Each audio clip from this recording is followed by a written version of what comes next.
Dr. Shannon Holmes, welcome to the Rain or Shine podcast. I'm so excited to feature you today, not only because you're an amazing vocal performance coach and have so many accolades, but also because you are one of our speakers at the upcoming WAVE event on Friday, April 17th. So I thought this would be a really cool chance, not only for me to ask you some of the burning questions that I've wanted to ask you for many months since I got to know you, but also for our listeners and our community members to get a little taste of what you're going to be speaking about at the Wave event. So, first of all, thank you so much for being here. Welcome. Thank you so much, Kelsey. I'm really, really pleased to be here. Oh, so excited. Okay, so let's kick off on a note around motherhood, chasing your dreams later in life, raising kids while not ignoring your passions. Can you give us a snapshot of this journey? Because you have such an interesting story. You have six children. You got your master's in your early 40s, your PhD at 50. A lot of us in today's day and age are afraid to make changes after our 20s, worried that it's too late when we are 31 or 40. Can you just bring us back into the journey of having your beautiful kids, raising them, deciding to go back to school? Bring us back to that story. Oh, well, absolutely. I mean, honestly, my motherhood journey started maybe earlier than some of my friends and colleagues. I was in my undergrad program, and so I had my first child when I was 23, which in some circles was early. In my circles, that was early, and it was actually kind of, well, not kind of, it was absolutely frowned upon. At that time, I was seriously pursuing a career in theater and opera. I was studying opera, and it was really not recommended to have children. You either had a career or you had children. I always knew I wanted both, and I always knew I wanted a large family. And as well as my partner, that was always the dream. And so I really had to do a lot of, well, honestly, in the beginning, I went to great lengths to hide the fact professionally that I had children, because that's when, it was quite some time ago, and that, 30 plus years ago. And it was that discouraged that I would go to great lengths to not let people know, people who I was working with professionally in theater or in opera, that I had children. And then I kind of hit this after maybe three kids. I was like, this is ridiculous. And I had some maturity by that point, and I sort of started living my truth and being more out as a working professional performer who had children. And it was around that time that I also was doing a lot of teaching, a lot of coaching, and wanted to pursue that more seriously. And so heading into my 40s, I had my last child when I was 40, decided that I was going to go back and get a master's degree. And found that so fulfilling that I was like, hey, I'm going all the way. I'm going to get a PhD. Now, along this way, there was a lot of pushback from family, from friends, a lot of the, are you crazy? What are you doing? Why would you do this at this age? And I honestly, all I can say is that I was following my bliss. I was following my true curiosity, what I truly wanted to do, and I did it. I did it. And it was not easy. It is not easy. That whole, like, you can have everything. You can have everything, but you can't have it at the same time. And I had to really learn that along the way. I had to learn how to, okay, now I'm on in full academic mode. And I did my PhD in the UK on top of that. So I was flying back and forth. At that time, we were living in Montreal. I was flying back and forth to England to study and then back. And so I have a fantastic partner who held the fort while I was away. And honestly, my kids were awesome in terms of being really flexible and supportive. I feel like we all did this PhD together. It was a Hmm. long, hard road, but I don't regret a moment of it. Hmm. That's so cool to hear because I feel like we all have our own version, whether it's in our 20s, 30s, 40s, 50s, where we have this yearning or this calling that maybe has been there a few months, maybe has been there a few years or decades. And it's easy to let the noise of the world or just the chatter of others, you said it, like getting pushback from family, people kind of saying, maybe not directly, are you crazy? But kind of going, oh, you're going back to school. Right. Mhm. Okay. And it's just that little bit of judgment and other people's opinions that often can derail us from chasing what is truly a dream that was placed on our heart. So I just think hearing your story is such a good reminder that sometimes we have to tune out whatever that chatter is because there's always going to be people who have opinions and come back inwards and say, what do I want out of my life? And like, what is this concept that we've all created in our minds of it's too late? Like, what does that even mean? Absolutely. Well, it's funny because looking back in my late 20s and even at 30 in the opera world especially, there's an expiry date. It's like, oh, if you haven't done this, this, this, and it used to be very much like, well, you're done. And that lived in me for so long. And so that is such, and I hear it from, I'm a professor here, and I hear it from my 20, students who are maybe a couple of years older than the rest of the group, and like, oh, at 25, I'm so old. I know I'm so old. And it's like, no, right? Mhm. It is, you're only as old as you think and feel and behave as. Mhm. And yeah, it is truly just a number, as cliche as that is. It is truly just a number. You Mhm. can make the decision, whatever decisions you want to make. Mhm. Before we shift into your career as a vocal performance coach and your expertise there, I'm curious, do you have any advice or words of wisdom for the working mama who feels like she's juggling a lot right now? The kids, the professional ambitions, like based on your own experience, what do you want to say to her? Because there's a lot of them listening.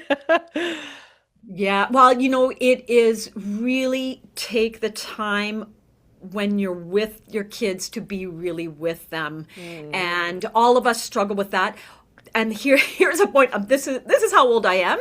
I mean, in terms of when I was mothering small children, we did not have cell phones. And I'm so grateful for that because I could see how I would be that person checking my phone yes. at the playground or, trying to cart the kid and looking at my phone. It just didn't exist. It was bad enough that I was like racing in the door to check my answering machine. Yeah. Yeah. Do I have a gig? Is there something happening? Is it flashing?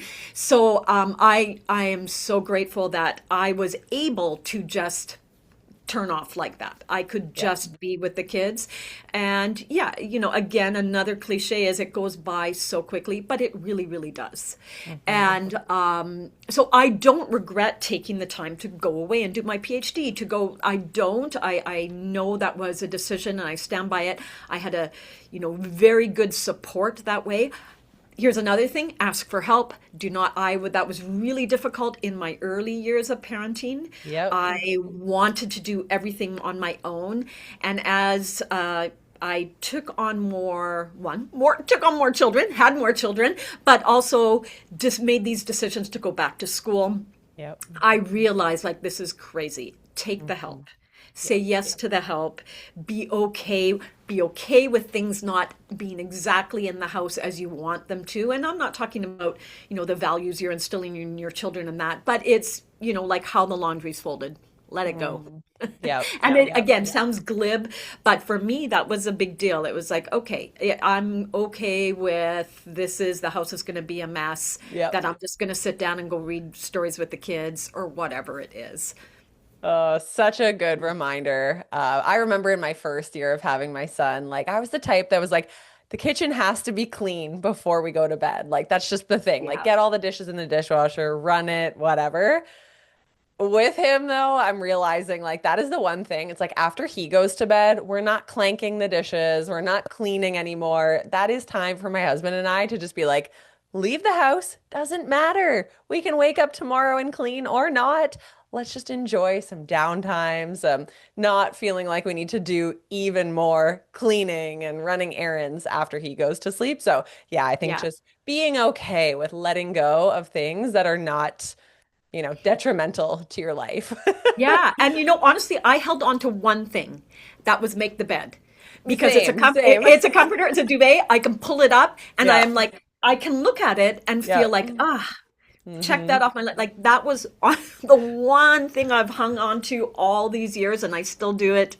And Oh, yeah. that was my little piece of the little bit of control that I could keep Yep. in, having some, control over the situation. That That's so felt good to funny. me. I also refuse to go to bed in an unmade bed. So even if I make it at There 6 you go. p.m., it's getting made. Like Yeah, there is just no that's ifs, ands, or buts. Too funny. Okay, so somebody listening who's never really considered the sound of their voice and how your voice can actually reveal a lot about you. The words that you speak maybe are less important than the tone of voice you bring. Can you just give us an overview of why is the voice such an important topic and why does it reveal so much about us if we've never even thought about, how our voice actually gives a snapshot of who we are? Can you give us the briefing? Sure. Yeah. Well, in very simple terms, there's a couple of things we know from experience. If you think back in your own life about hearing it's other people's voices, for example, you call up a friend and you're like, "Hey, how's it going?" And they go, "Fine," Yeah. right? Or they go, "Fine." Yeah. Okay, it's how they use their voice. The first time we know that there's some subtext there. The Yeah. fine is quiet, it's held back. We know right away, right? We don't have to think too hard. We know in an instant. And the second one was much open and exuberant. So that's the very how we know in our everyday life. But there's research. It's called human voice perception.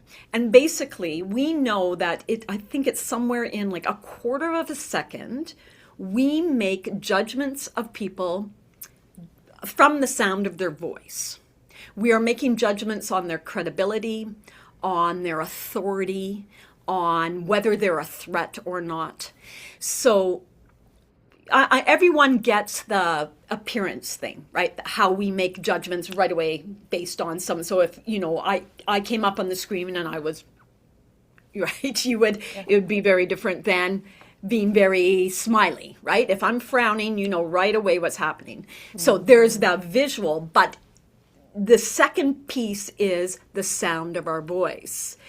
So when we are not able to access our voice fully, this gets in the way of how others perceive us. And what prevents us from accessing our voice? Usually nerves and habits that we've placed on ourselves, and we all have them, habits that we've placed on ourselves to protect ourselves. Mm. Because our voices are very vulnerable due to the fact that we know that people are making judgments about them. And even if we don't know these things consciously, we do it, so we recognize this as something that other people do. So people tend to be very guarded about their voice, about what they want to share.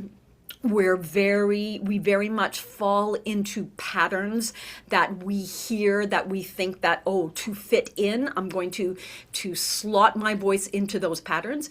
Just listen to a group of teenagers speaking.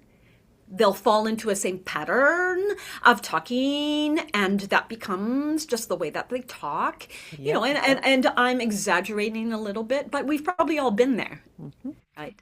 And we all also have our own, what I call vocal masks that we put on in different situations.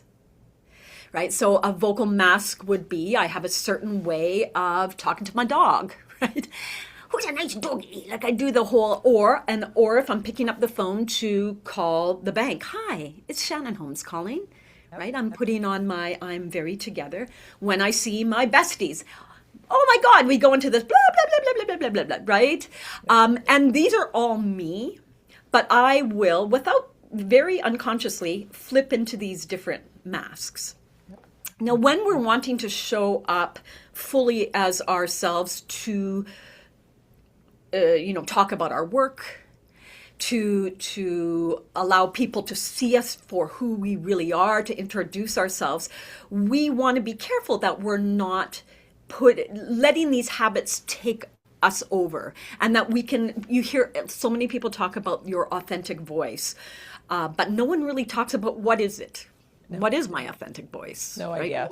No, exactly. Well, that's one of the things I really learned doing a PhD. They don't let you get away with saying, I'm going to research authentic voice. They go, Yeah. what does that mean? What is that? Break that down, right? And I think all of us need to break down what is our authentic voice.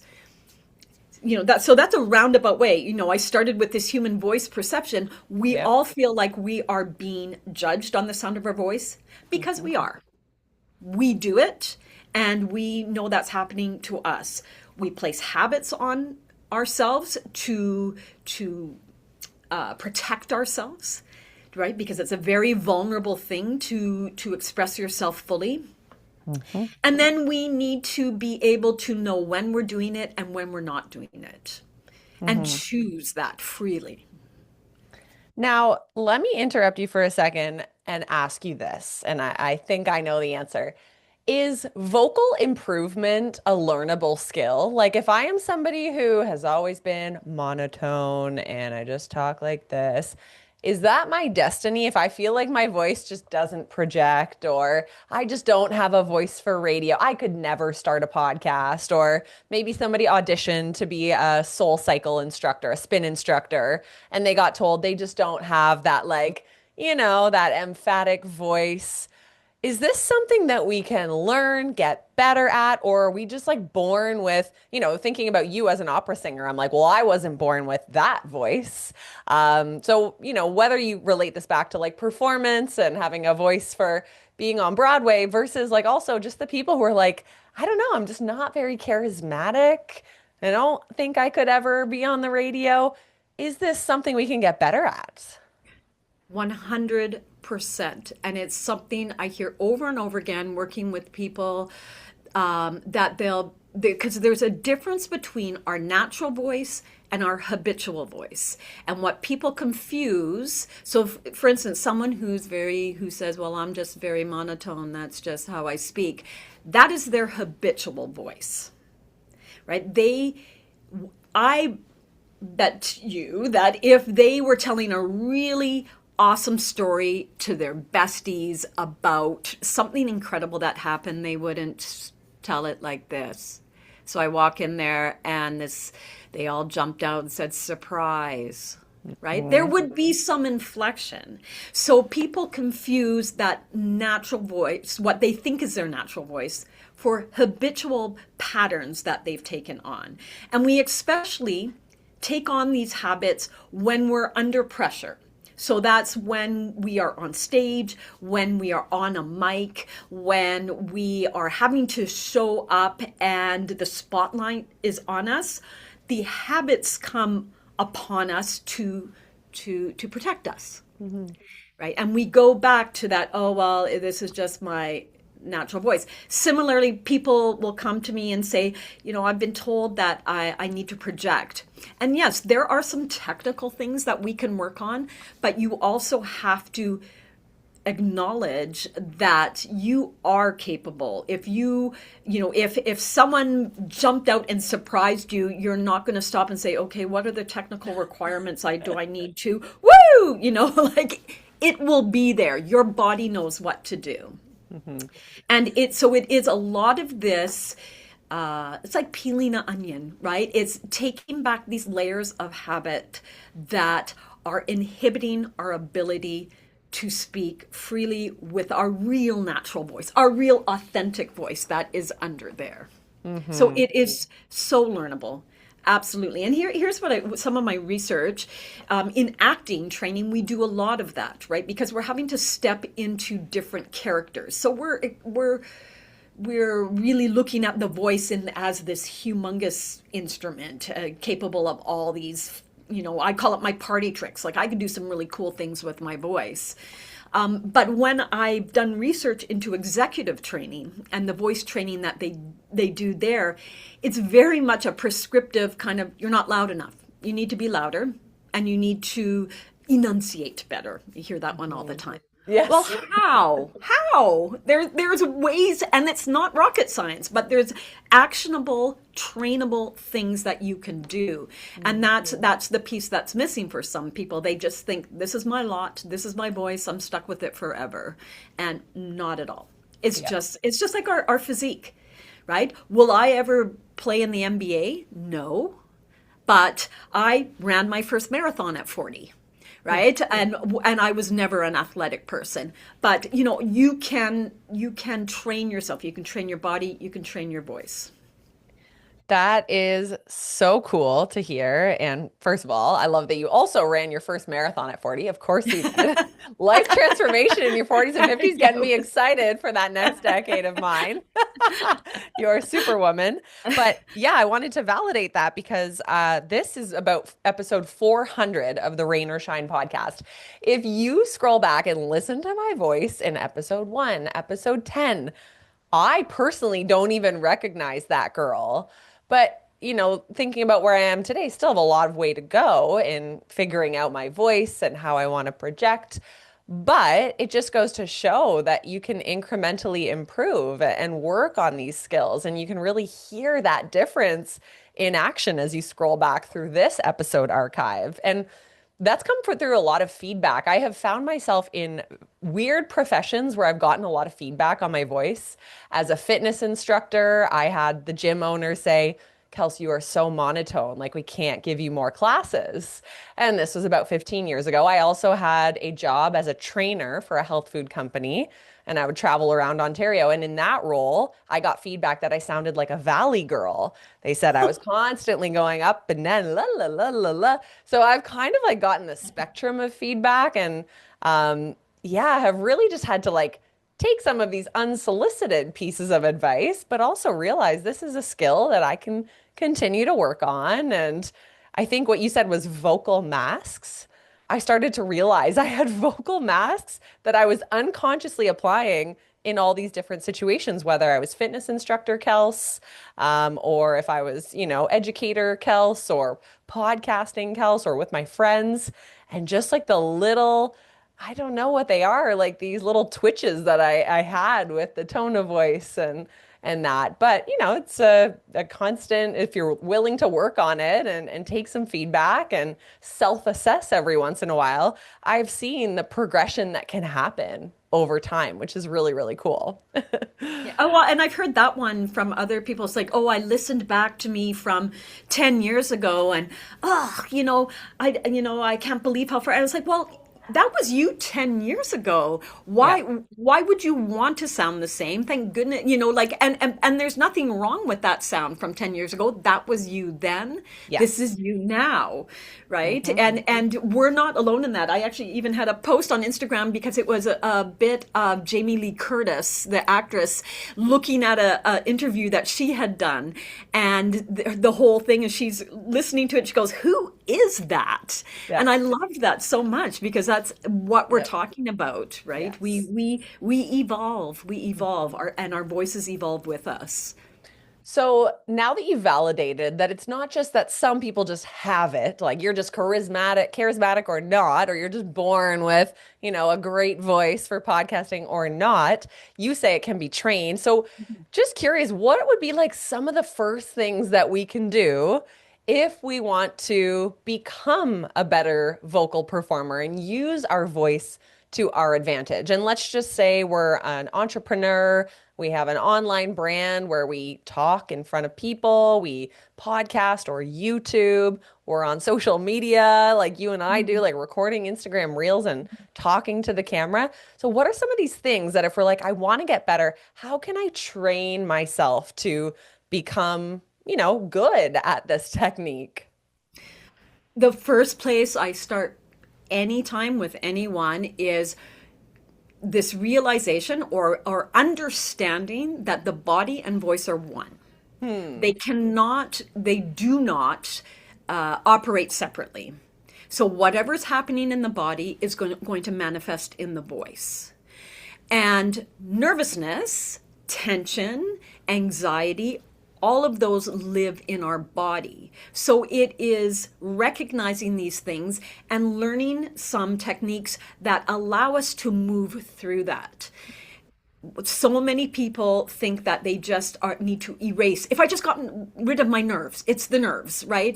Get rid of the nerves. We can't get rid. We don't want to get rid of the nerves, right? Just like athletes get amped up for their event or a game or whatever it is. Similarly, if I'm not feeling this kind of fluttery, my heart get a little bit sweaty. If I'm not feeling that, I'm like, oh no, I am not in this. I am not ready for this, because all of those things that are happening in my body are signaling to me that okay, it's go time. Now, there I have a little bit of vocal math. It's if the body isn't free, the breath isn't free, and if the breath isn't free, the voice isn't free. So we start with the body. Where's the tensions we're holding in the body? And then we notice how that might affect our breath. And then once we can get that moving, then we move on to the sounds we make. Because that's how the voice is produced, right? We allow breath into the body. We have a diaphragm, the diaphragm moves down, the lungs fill up, the diaphragm moves down, and then the air comes back up, comes through the vocal folds, they vibrate, and we send resonate sound and then articulate it. So that's a difficult piece for people because they tend to think their voice is right here, right in their throat, and it's not. It's a whole body. And why that's important, you'll actually hear everyone saying, oh, they were so embodied. What an embodied speaker, or they're just very grounded. Those are bodily things. They're not, they involve the voice, but that can't be separate from the body. So things like dealing with your nervous system, learning how to feel nervous and breathe deeply into your body and speak through it. Those are the beginning steps that I take anyone through. And then we can get a little bit more technical in terms of oh, I need to fill more space. Okay, so then we're talking about how we're managing the breath, right? Some people call it breath control. I like breath management a little bit better because I don't like the sound of control. Well, control is this, right? And if anything, we're giving up a lot of control.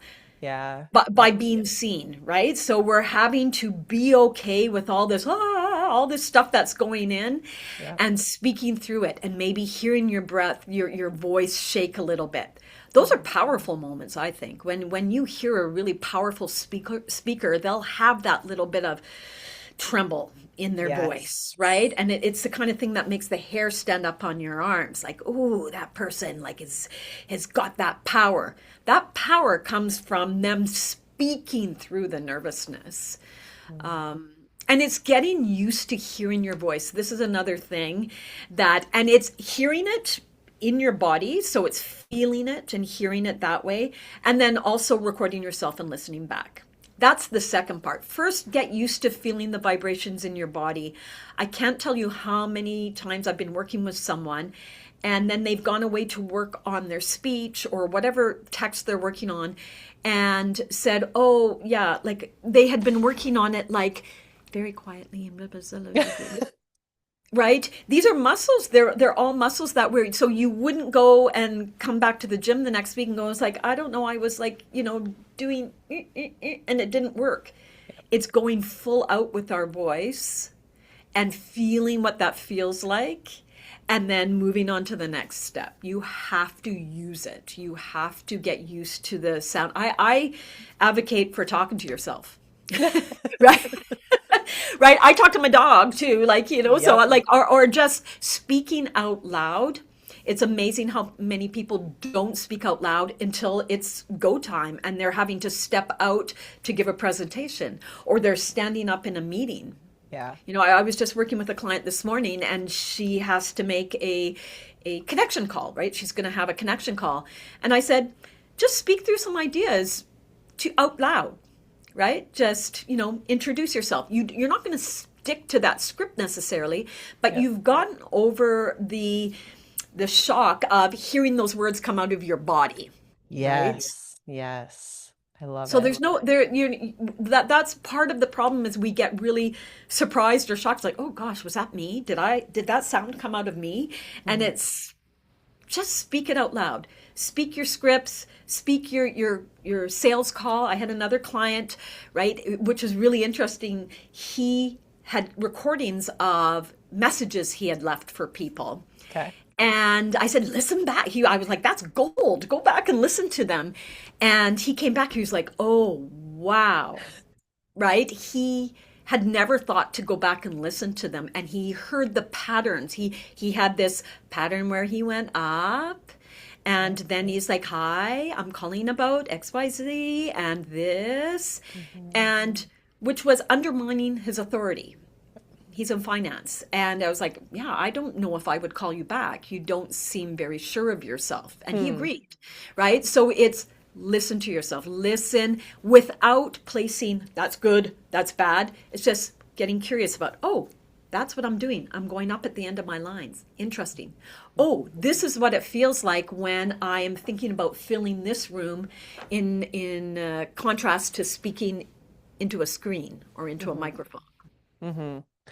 Okay, so I want to go back to something you kind of shared at the beginning was starting in your body. And I'm just picturing the listener who maybe has a speaking gig coming up and they're picturing themselves walking up onto stage or getting in front of a few people that they have to make a presentation to or sharing a sales pitch.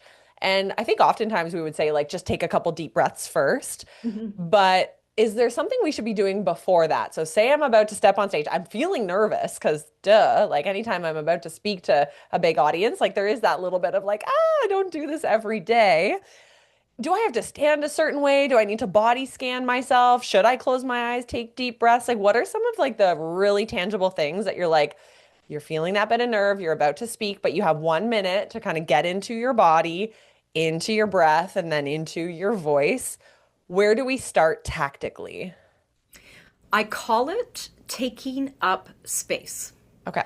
right? So you have to take up some space because you have to remember that whatever you're about to do is bigger than life. It's bigger True. than, right? It really is. It's Yeah. extraordinary. It's not like can you get me another coffee? It's not that kind of energy. It's No. big, and we're looking to share our influence and Yes. share energy this way. So, taking up space can be, you can even do it sitting down, and it's Yeah. putting your arms out to the side, right? And there was this whole power pose thing. It's similar I've to heard the of power power pose. I was pose. taught Yeah. this like 15 years ago of like that Right? strong stance I have. It's similar, right? It's really you because we are this, right? We are over hunched over our phones Like or this. over our Yeah. computers or sitting, right?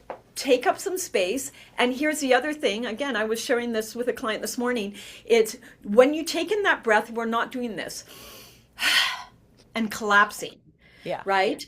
That's for what you do when you walk in the door at the end of the night and you close the door and you're going to collapse on Yes. the couch. It's Yeah. you take in a breath like that and it's a long exhale and you're feeling expansion, Yeah. right? So the inhale in on like a 4, take up space and expand maybe out on 6 without collapsing. Hmm. The other thing is you want to, and this is something that opera singers do, walking into a new space, a new theater, or you're walking into an audition. It's called breathing in the room.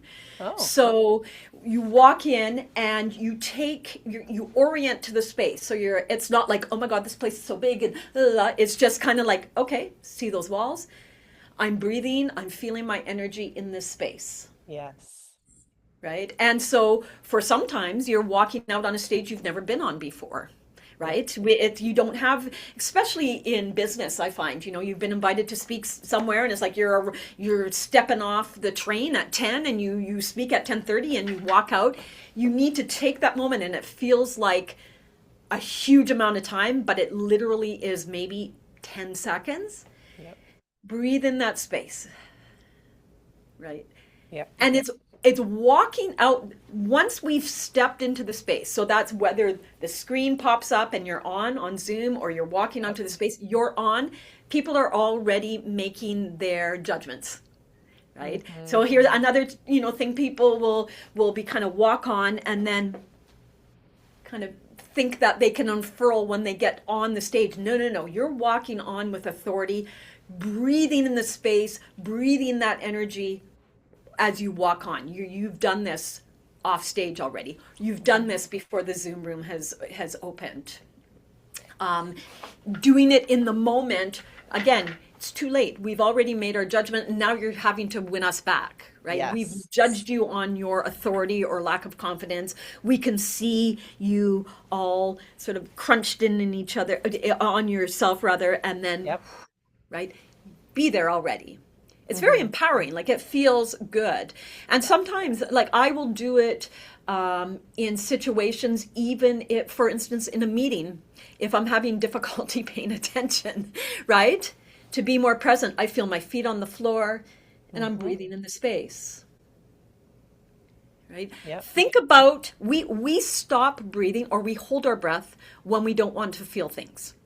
So if you're arguing with someone, I'm having, or you're having an argument with your partner, Yep. and they're doing this, they're holding their breath and their arms are crossed, they're not listening because they've stopped their breath to stop from listening because they're just waiting to say what they want to say. Yep. Similarly, if we're really excited, like, I use this with my undergrads. I'm like, that person you have a crush on, they get a little closer to you, you hold your breath because it's too much. Yeah. I'm holding my breath. I don't want to feel that, Yep. right? Yep. So similarly, on when we get nervous, when we're about to speak on stage, we hold our breath to stop feeling Yeah. this feeling of fear.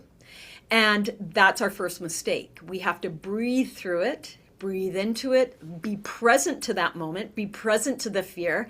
And then that sends a signal to our nervous system. Look, you're all right. You're okay. Mm. You're okay, right? Your nervous system is freaking out because it perceives your fear as danger, danger, danger. But if you Yep. breathe with it, you stay in that moment, you breathe into the space. Okay, I'm in this space. I'm going to energetically fill this space and breathe through it. Hmm. It's so interesting because I think most of us in this situation, we would like put all of our preparation energy into the content and the slide deck and the visuals and my outfit, but we would not give an ounce of preparation to like just picturing that walk up routine and how will I get into my body before I step on stage and what can I do to like really make sure I'm breathing properly. And I think what you're saying is to like not leave it to chance. Like have that Absolutely. little ritual or work with someone like yourself who can equip you with the skills to be able to deliver your content with confidence and with a calm energy. Because if you don't focus on it at all, chances are you're going to be doing what you said, which is like trying to recover. And you've already lost the audience because they're like, oh, like they're clearly just off their game a little bit. So it's like put the time and energy up front to make sure that you can walk up with confidence and just that presence that you talk about. Absolutely, absolutely. And obviously I'm biased, but it drives me insane. I like it. I can't believe that people put all this energy into everything else and leave voice to chance. And because we Yeah. think that we just should be able to do it. And yes, Yeah. we all are capable of doing it, but that doesn't mean that because of all these habits that we've taken on for many good reasons that they're going to get in our way. You Yeah. will be nervous, right? Nerves can be a good thing, right? It's all these things that we need to learn to deal with and speak with authority anyway, Yep. despite all that. And those are learnable, teachable, trainable things. Yeah. And that's it. So many people leave it. And I see it over and over again, especially in academia, but also I've been to conferences with women entrepreneurs. I was just at one recently, and this woman had wonderful ideas, but everything was she was tripping and tripping and tripping, Yep. and then it became, and so then we get nervous because there's It's so mirror true. neurons. And that's a true thing. That is research We tells us pick up we on it. 100%. We Yeah. will. So if someone is, up there being super brave and speaking their truth, and you can see there's nerves, but they're speaking anyways, Yep. we're like, yeah, go. But once someone is letting it take over, we get very shifty, and we're like, it's making us nervous, and then we're not listening in the same way. Yep. Right. Yep. And again, it's how we get there is it's a bit like cognitive behavioral therapy. I'm a doctor, but not that kind of doctor, but Yep. it is a little bit like CBT. It's finding these low stakes moments to feel that fear, do it anyway. So sometimes it is speaking up at that meeting. Yeah. Sometimes it's going into an appointment with a doctor, perhaps, and you want to, like, I want to make sure I talk to them about, and they listen to me about this thing. And it's being very intentional about, okay, I'm going to breathe through this. I'm going to feel my feet on the floor. I'm going Yep. to feel open. I'm going to listen to them, and then I'm going to, it's those sorts Mhm. of things instead of just going in, it's over, and you've lost the opportunity to speak your mind, to speak. It's that it can be that powerful. It can have these repercussions in your everyday life. And those are the places that can be a safer place, or, feel like a braver place for you to start Mhm. before you're stepping up to give this important pitch, for example, in Yes. front of, a scary committee.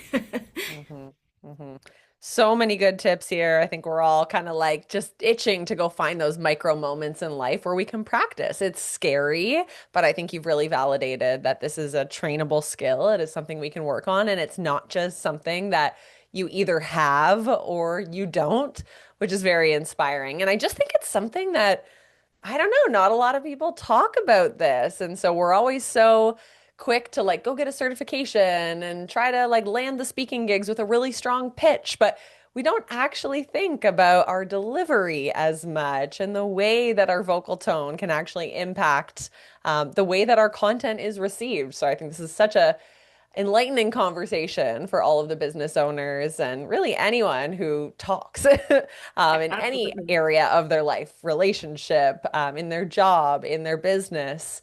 So yeah, this has been so, so fun. And like I said, you are speaking at our Friday, April 17th event. So people can definitely learn more from you there and continue to go deeper on this topic. But for anyone who can't come to the event, Dr. Shannon, where can they connect with you? How can they learn more about your services? Give us all the places to connect with you.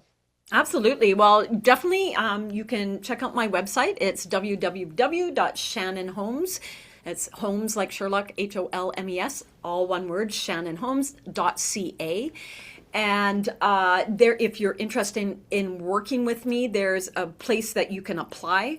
And I'm very happy to give your listeners, Kelsey, a special rate. So please let me know in the application that you heard me here on Rain or Shine. As well, follow me on Instagram. In academia, we say it's a knowledge mobilization platform. So, but That's good. I I yeah, like that. it's newish for me, but I'm really finding it's such a great place to connect with folks from so many different disciplines and interests. So on there, I'm Dr. Shannon, Shannon.Holmes.voice. Amazing. And we'll link both of those in the show notes so that people can easily click and apply or follow you. Dr. Shannon, thank you so much for being on the podcast, and we appreciate you sharing these little tips. I think all of us can walk away and implement something right away, and to continue that journey, we can definitely apply to work with you. So thank you so much, and we wish you all of the best. My pleasure. Thanks, Kelsey.